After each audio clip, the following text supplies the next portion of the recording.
तो हमारे पास जो नेक्स्ट टॉपिक है वो है समरी कंप्लीशन का। तो इसमें हमारे पास क्या होगा कि you will be given a summary of information from the text and there will be some gaps in the summary. तो हमारे पास जो पैसेज होता है उसके एक दो पैराग्राफ को लेके एग्जामिनर जो होता है उसकी मतलब समराइज कर देता है। उस फॉर एग्जांपल पैसेज वन है और पैसेज वन के दो पैराग्राफ को लेके वो समराइज कर देंगे और उसमें से कुछ वर्ड्स जो है वो निकाल देंगे। उन वर्ड्स को जो है हमने अपना टेक्स्ट पढ़ के जो है दोबारा फिल करना होगा। तो ये हमारे पास समरी कंप्लीशन वाले क्वेश्चन है। So you will be either given a list of words to fill the gaps और asked to find the answer in the reading text. तो हमारे पास दो पॉसिबिलिटीज हो सकती हैं। या तो हमारे पास लिस्ट ऑफ वर्ड्स दे दिए जाएंगे, उन वर्ड्स को यूज करके हमने गैप्स को फिल करना होगा, या हमें टेक्स्ट को जो है पढ़ के जो है गैप फिल करने होंगे। तो हमने करना है क्या है, गैप्स को फिल करना है। There will be more words in the list than required to fill the gaps. तो हमारे पास अगर समरी में चार गैप्स हैं और हमारे पास लेकिन वर्ड्स जो होंगे वो छः और सात वर्ड्स होंगे। तो ताकि मतलब ज़्यादा वर्ड्स होंगे ताकि आप थोड़ा कंफ्यूज हो जाएं और आप गलत चॉइस करें। तो ये भी हो सकता है। ठीक है, इसमें अब स्किल क्या टेस्ट होती है, scanning for the correct information in the text. तो स्कैनिंग की स्किल सबसे पहले टेस्ट होगी कि आप जो है आपने समरी वाला क्वेश्चन पढ़ा, अब आप स्कैन कर रहे हैं कि उससे रिलेटेड इंफॉर्मेशन जो है टेक्स्ट में कहाँ पे है। जब आपको इंफॉर्मेशन मिल जाएगी स्कैन करके, उसके बाद आपने चेक करना होगा being able to identify synonyms and paraphrases. तो आपको आपकी जो स्कैनिंग होगी ना वो आप सिनोनिम्स और पैराफ्रेज वर्डिंग की बेस पे जो है वो आप टेक्स्ट को ढूंढेंगे। और मतलब कि आपने क्वेश्चन स्टेटमेंट पढ़ा, उसके आपने कीवर्ड हाईलाइट किए और उन कीवर्ड्स की बेस पे जो है ना आपने स्कैनिंग आपने स्कैनिंग शुरू की और फिर आपको जो है टेक्स्ट में जाके वो चीज़ मिल जाएगी कि इधर जो है ना जो समरी में बात हो रही है क्वेश्चन में वो बात जो है फॉर एग्जांपल पैसेज वन है तो उसकी जो पैराग्राफ थ्री है या फोर है उसमें जो है ना थर्ड लाइन पे या फोर्थ लाइन से जो है ये बात शुरू हो रही है। Understanding the general meaning of the summary. तो हम जो है समरी को पढ़ते हैं बेसिकली जब हम सॉल्व कर रहे होते हैं तो हम उसका जनरल मीनिंग देख लेते हैं कि इसमें जो है ना ऑथर ने क्या बात की है इस समरी में, वो क्या हमसे जो है वो मतलब उस समरी बेसिकली एक पूरे पैराग्राफ का समराइज वर्जन होता है। तो उसको हमें पढ़ के जो है ना आइडिया हो जाता है कि इसमें जो है वो हमसे क्या एक्सपेक्ट कर रहा है। तो trying to fully understand every part of the text. तो अगर आप समरी समरी वाला क्वेश्चन आपने पढ़ा ना, हमने पहले क्वेश्चन स्टेटमेंट देखा और उसके बाद जो है आप अगर पूरे पैराग्राफ पढ़ना शुरू हो गए कि आपको जो है वो कहाँ से मिलेगा, या जब अगर आपको मिल भी गया ना समरी वाला, फॉर एग्जांपल आपने पैसेज पैसेज को स्कैन किया और आपको मिल गया, लेकिन अगर आपने वो फिर आप अगर आप पूरा फॉर एग्जांपल आपको पैसेज वन के थर्ड पैराग्राफ में मिल गया, अगर आप पूरे पैराग्राफ पढ़ रहे हैं तो आप अपना टाइम वेस्ट कर रहे हैं। आपको वही लाइंस पढ़नी है जो कि आपके क्वेश्चन को आंसर फाइंड करने में हेल्प करे। मतलब मेन हमारा जो गोल है क्वेश्चन का आंसर फाइंड करना है, ना कि पूरे पैराग्राफ को बैठ के समझना है। Not being aware of synonyms and paraphrasing. तो अगर आप सिनोनिम और पैराफ्रेजिंग से अगर आपको सिनोनिम्स नहीं मिल रहे हैं उस वर्ड के, या अगर आपकी वोकेबलरी वीक है तो आपको जो है एग्जैक्ट लोकेशन ढूंढने में मुश्किल होगी और आपको मीनिंग को समझना और उसको करेक्ट आंसर निकालना उसमें मुश्किल आएगी। Ignoring correct use of grammar. तो जब हमें वर्ड मिल जाता है उसको हम फिल करते हैं, उसके बाद हम देखते हैं कि जो हमारा सेंटेंस है वो ग्रामेटिकली करेक्ट हो रहा है, वो एक सेंस बना रहा है। अगर वो सेंस नहीं बना रहा है तो आप उसका मतलब ये है कि आपका जो आपने जो चॉइस फिल किया है वो सही नहीं है। कॉपिंग words from the text instead of using synonyms और पैराफ्रेज। तो अगर आपने क्वेश्चन स्टेटमेंट पढ़ा और आप जो है उस क्वेश्चन स्टेटमेंट को जो है ना देख रहे हैं कि ऐसी ही स्टेटमेंट ना मुझे टेक्स्ट में मिल जाएगी, तो वो फिर एक प्रॉब्लम है कि वो फिर आपको नहीं मिलेगा, वो आपको सिनोनिम्स और पैराफ्रेज वर्डिंग की बेस पे जो है वो ढूंढना होगा। तो इसकी समरी की अब टिप्स क्या है कि try to predict the answer before you look at the options of the text, this will help you spot the correct answer. तो इसमें आपकी प्रिडिक्शन की स्किल चेक होती है।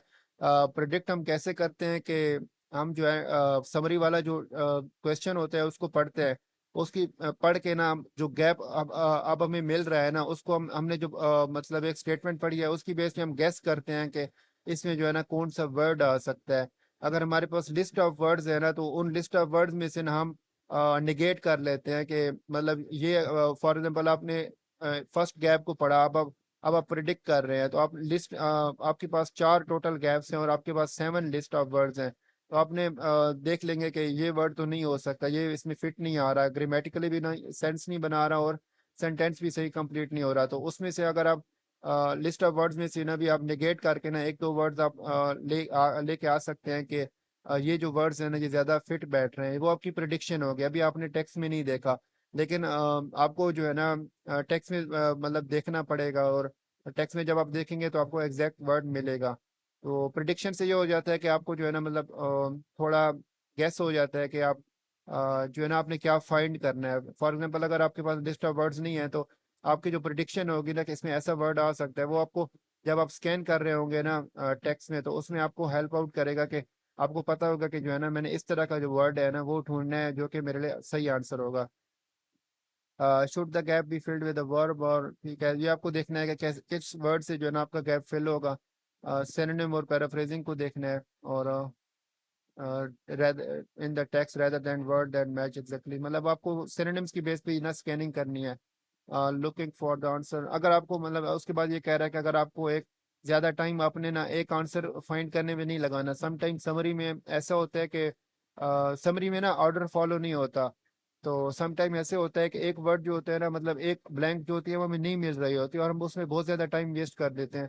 तो उस पे आपने टाइम वेस्ट नहीं करना। अगर आपको एक ब्लैंक पे ना एक मिनट से ज्यादा टाइम लग रहा है या उससे मतलब, तो आप उस पर ज्यादा टाइम वेस्ट ना करें, ठीक है। आप कोई और क्वेश्चन मतलब अगली ब्लैंक पे चले जाएं या किसी और क्वेश्चन को कर लें, क्योंकि अगर आप एक ब्लैंक पे ज्यादा टाइम वेस्ट कर रहे हैं तो आपका वो टाइम जो है जो कि इजी क्वेश्चन पे लग सकता था, जो मतलब ट्रू फॉल्स पे या कुछ इजी क्वेश्चन पे लग सकता था, वो आपने वेस्ट कर दिया एक क्वेश्चन को करने में। If you get a list of words, think about one that could be the correct answer because of meaning and grammar. You can then eliminate this word। ठीक है, तो अगर आपको लिस्ट ऑफ वर्ड मिल गई है ना, उसमें से आप प्रिडिक्ट कर सकते हैं कि ये वर्ड जो है इसमें ज्यादा फिट आ सकता है। और आप ये भी कर सकते हैं कि इनिशियली जो है आप उसको पिक कर लें, बाद में आप जो है स्कैन करें और उसको मतलब एग्जैक्ट लोकेशन ढूंढें टेक्स्ट में, उसके बेस पे जब आप पढ़ेंगे आप, ठीक है, आप कंफर्मेशन के लिए टेक्स्ट में पढ़ लें। अगर आपको प्रिडिक्शन ठीक है, आपने जो पहले वर्ड उठा के लगा दिया लिस्ट ऑफ वर्ड में से, अगर वो सही है तो उसको रहने दें, अगर नहीं है तो उसको फिर जो है ना आप दूसरी जो चॉइसेस होंगी उनमें से आपको देखना होगा कौन सा सही आ रहा है। मेन जो एग्जैक्ट वर्ड होगा ना, मतलब जो करेक्ट चॉइस होगी वो आपको टेक्स्ट को पढ़ के ही आएगी। प्रिडिक्शन सिर्फ हेल्प हेल्प करती है। अब इसमें इसकी स्ट्रेटजी क्या है कि read the question carefully, note how many word you can write, ठीक है, टेक्स्ट और लिस्ट। तो हमने सबसे पहले काम ये करना है कि हमने क्वेश्चन जो है ना क्वेश्चन को मतलब जो इंस्ट्रक्शन है उसको लाजमी पढ़ना है। कि हमने एक वर्ड देखना है, दो वर्ड जो है ना दो वर्ड चूज करने हैं, एक वर्ड चूज करने हैं या तीन चूज करने हैं। तो क्वेश्चन जो इंस्ट्रक्शन है उसको पहले देखना है, उसके बाद आपको समरी को जो है ना स्किम करना है और अंडरस्टैंड द ओवरऑल मीनिंग। तो आप उसके बाद आपको समरी को पढ़ लें, ठीक है। समरी आपको जब पूरी पढ़ लेंगे, उसको मतलब स्किम कर लें, उसमें से मेन वर्ड हाईलाइट करने, और ओवरऑल आपको ना पता चल जाएगा कि मतलब समरी है क्या और आप इसमें से क्या फाइंड करना है। सम उसमें जब आप इनिशियली पढ़ रहे होंगे ना, आप उसी में जो है ना प्रिडिक्ट भी कर सकते हैं कि चॉइस वन जो है मतलब गैप वन जो है उसमें ये आंसर आ सकता है, गैप जो टू है उसमें उसमें ये आंसर आ सकता है। तो उसमें उसके बाद ये कह रहा है कि अगर आपके पास लिस्ट ऑफ वर्ड है तो आप प्रिडिक्ट कर लें, उनमें से प्रिडिक्शन की बेस पे जो है ना एक दो चॉइसेस आपके पास आ जाएंगी, तो उनकी बेस पे जो है आप गैस कर सकते हैं या लेकिन लेकिन ये है कि आपको एग्जैक्ट आंसर जो है वो तो टेक्स्ट को पढ़ के ही आएगा। तो identify which part of the reading text summary relate to scanning for synonym for summary will help you do this. तो आपको आपने जब इनिशियली समरी पढ़नी है ना, मैं ऐसे करता हूँ कि इनिशियली समरी को पढ़ता हूँ, उसमें से कीवर्ड हाईलाइट करता हूँ, ठीक है। कीवर्ड हाईलाइट इस वजह से करता हूँ कि वो मुझे जो है ना उनके जो सिनोनिम्स होते हैं ना कीवर्ड वो के सिनोनिम्स वो मुझे स्कैनिंग में हेल्प करते हैं कि मेरी समरी जो है ना स्टार्ट कहाँ से हो रही है। तो ये जो आपको इनिशियली कीवर्ड होंगे वो स्कैनिंग में हेल्प करेंगे। उसके बाद जो है जो मतलब गैप होगा ना, गैप के आसपास क्या मतलब टेक्स्ट है, वो जब आप टेक्स्ट पढ़ेंगे ना उसकी बेस पे आपको उसकी मतलब उससे रेलेवेंट जो है ना टेक्स्ट आपको उसका पैराफ्रेज जो वर्जन होगा वो आपको टेक्स्ट में पढ़ना होगा, पैराग्राफ में पढ़ना होगा। उस पैराग्राफ को पढ़ के उससे रेलेवेंट जो टेक्स्ट है पैराग्राफ में वो पढ़ के आपको एग्जैक्ट आंसर मिलेगा। ठीक है, आप ये उसके बाद ये कह रहा है कि look at that part of the section more carefully and choose the correct answer, remember to be careful with synonym, check to see if your word matches the मतलब makes the sentence grammatically correct. तो जो आप word pick कर रहे हैं ना वो sentence, जो भी समरी का सेंटेंस है ना वो ग्रामेटिकली करेक्ट होना चाहिए। तो हम इसको अब देखते हैं, इस टेस्ट को जो है ना हम दोबारा रीलोड कर लेते हैं। तो मेन चीज़ ये है कि सबसे पहले हम हमें समरी देखनी होगी। हम इस पैराग्राफ को देख लेते हैं क्योंकि इसमें मतलब एक समरी शॉर्ट है, हमें थोड़ा जल्दी करना है इसको। और बाद में हमने ये वाले पैरा जो है ना क्वेश्चन उनको भी देखने हैं और ये चॉइस वाले भी देखने हैं। तो हम इस समरी को जो है अभी पढ़ लेते हैं। तो एंशियंट रोम एंड पायरेसी, ठीक है। तो एंशियंट रोम और पायरेसी के बारे में सबसे पहले हमने ये देखना है कि कितने वर्ड हमने फिल करने हैं। तो इसमें हमने एक वर्ड फिल करना है। उसके बाद हम समरी को जो है स्किम करेंगे। तो समरी को स्किम करने हैं। तो piracy was an issue ancient Rome had to deal with but it has brought some benefit for Rome. For example, benefit for Rome, आप इससे कुछ वर्ड जो है ना वो हाईलाइट करते जाएं, ठीक है। For example, pirate supplied slaves, slaves के बारे में बात हो रही है, that were imported for Roman industries। तो however, attack on vessel transporting dash, अब जो है ना ट्रांसपोर्टिंग जो वेसल थी ना वो ट्रांसपोर्ट कर रहे थे, कुछ चीज ट्रांसपोर्ट कर रही थी, ठीक है। वो आपको चीज ढूंढनी है, क्या ट्रांसपोर्ट करती थी vessels, resulting in call for. तो हाउएवर जो है ना मतलब उससे मतलब चेंज हो जाता है कि अब जो है वो मतलब क्या, ये पहले बता रहा था कि जो स्लेव पायरेसी थी ना वो रोमन्स के लिए हेल्पफुल थी, वो स्लेव्स को जो है ना पायरेट्स जो थे उन्हें स्लेव देते थे। लेकिन हाउएवर के बाद ना उन्होंने अब उसका नेगेटिव इफेक्ट बताया कि वो और क्या नुकसान क्या कर रहे थे, मतलब वो वेसल्स पे जो है ना अटैक कर रहे थे कुछ निकालने के लिए, resulting in call for dash for the pirates responsible. तो अब जो है पायरेट्स ने मतलब कुछ किया ट्रांसपोर्टिंग वेसल्स। जो वेसल पहले पहले ब्लैंक में हमने ये देखना है कि वेसल क्या ट्रांसपोर्ट कर रहे थे, और दूसरी में हमने ये देखना है resulting in call for dash of the pirates responsible, ठीक है। तो अब अब इसमें हमें क्या देखना होगा, पायरेट्स रिस्पॉन्सिबल मतलब जो पायरेट्स रिस्पॉन्सिबल थे ना, जो कि शिप्स को नुकसान पहुंचा रहे थे, तो उनको जो है कोई सजा देनी होगी या कुछ ऐसा काम करना होगा। तो उसके बाद हम आगे देखते हैं, nevertheless piracy continued with some pirates demanding a dash, ठीक है। कुछ पायरेट्स ने जो है वो डिमांड किया, क्या डिमांड किया, for the return of the Roman official they captured. तो उन्होंने रोमन ऑफिशियल को कैप्चर किया था और उसकी बेस पे जो है ना उन्होंने कुछ डिमांड किया, मतलब रोमन एम्पायर से उन्होंने कुछ डिमांड किया होगा रोमन ऑफिशियल को कैप्चर करने के बाद। तो अब जो ये है ना इसको हम स्कैन करेंगे, और स्कैन हमने कैसे करना है, Rome had to deal with benefit for Rome, ठीक है, स्लेव्स इंडस्ट्रीज, स्लेव्स, ठीक है। जो ये है ना इनिशियल टेक्स्ट जो है वो हमें हेल्प करता है मतलब स्कैनिंग में। तो रोम को कैसे बेनिफिट हो रहा था और स्लेव्स के बारे में बात होगी उसमें, उस पैराग्राफ में। और कैसे रोमन इंडस्ट्री को फायदा हो रहा था, मतलब वेसल्स क्या ट्रांसपोर्ट कर रहे थे, इसकी बेस पे हमने स्कैन करना है।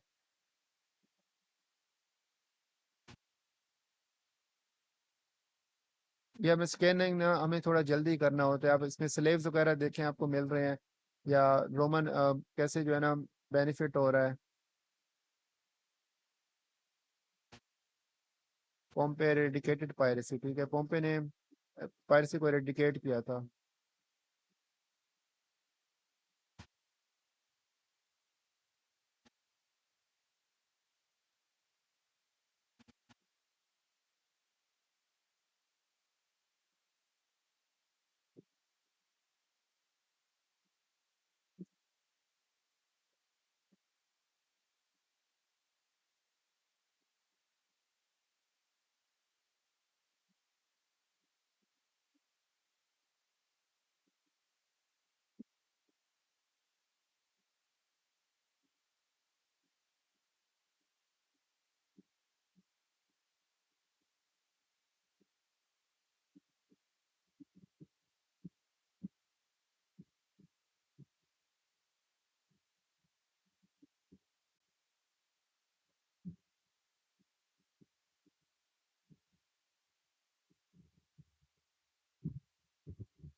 इधर अटैक ऑन शिप्स के बारे में तो बात है, और इवन सिटीज, लेकिन हमें ये देखना है कि स्लेव्स के बारे में, उसके बाद ट्रांसपोर्ट क्या हो रहा है, ठीक है, ये चीज़ें देखनी है।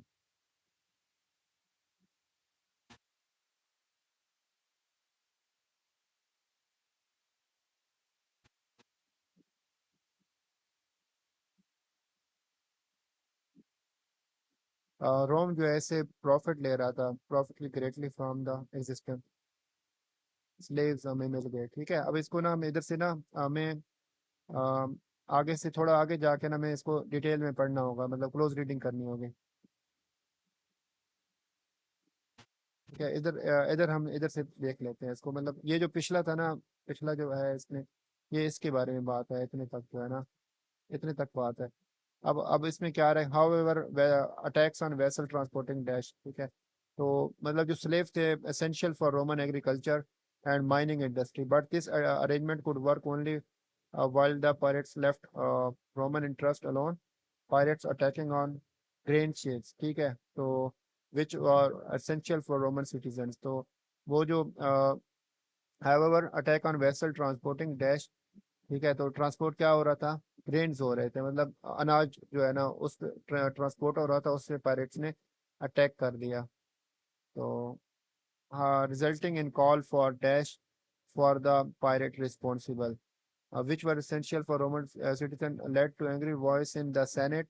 उन्होंने जो है ना फिर सेनेट में मतलब रोला डाल दिया, demanding punishment of the culprit, ठीक है। तो जो कल्प्रेट्स जो होते हैं ना, मतलब जो मुजरिम होते हैं उनको बोलते हैं, तो पनिशमेंट जो है इसमें अब उन्होंने क्या डिमांड किया, resulting in call for punishment for the pirates responsible, ठीक है। तो पनिशमेंट फिट आ सकता है कि पायरेट्स रिस्पॉन्सिबल जो है ना, वो उन्होंने कल्प्रेट बता दिया कि जो मुजरिम थे ना, उनको जो है लोगों ने रोला डाला सेनेट में कि उनको जो है आप पनिश करें। तो nevertheless piracy continued with some pirates demanding a dash for the return of the Roman official they captured। so did nothing further piracy encouraging uh, embodied pirate kidnapped prominent Roman मतलब कुछ बड़े अफसर थे, ठीक है, asking for a large ransom to be paid. The most famous hostage was none other than Julius Caesar captured in 75 BC. तो जो पायरेट्स ने मतलब रोमन ऑफिशियल को कैप्चर किया, रोमन डिग्निटरीज, ठीक है। तो रोमन डिग्निटरीज जो है ना वो जो है रोमन ऑफिशियल्स की बात के लिए ना एक सिनोनिम यूज किया हुआ है, ठीक है। उन्होंने किडनैप किया इसको, और उनमें से जो मोस्ट फेमस था वो जूलियस सीजर था, और उन्होंने डिमांड किया क्या, लार्ज रैंसम, ठीक है। रैंसम होता है कि तावान, आई थिंक उसे बोलते हैं तावान, जो है ना उन्होंने जो है ना dash, demanding a dash for the return of the, ठीक है। तो उन्होंने क्या जो है ना रैंसम डिमांड किया। अब हमें एक वर्ड डालना है, तो हम वैसे अगर दो वर्ड होते तो हम लार्ज रैंसम डालते, ठीक है। अब एक वर्ड है तो हमने रैंसम डाल दिया। तो इस तरह हमारा जो ये समरी है ना वो कंप्लीट हो गया। उसके बाद जब आप वर्ड डाल देना, आप उसको एक बार पढ़ लें कि वो ग्रामेटिकली सेंटेंस करेक्ट हो रहा है कि नहीं हो रहा। However attack on vessel transporting grains resulting in call for punishment for the pirates responsible, ठीक है। तो ये हमारा सेंटेंस ठीक लग रहा है। Nevertheless piracy continued with some pirates demanding a ransom for the return of the Roman official they captured. जो अब वर्ड आपको मिल जाते हैं ना, उन वर्ड्स को भी हाईलाइट कर दें ताकि आपको पता चल जाए कि ये हमें इधर से पढ़ लिया है।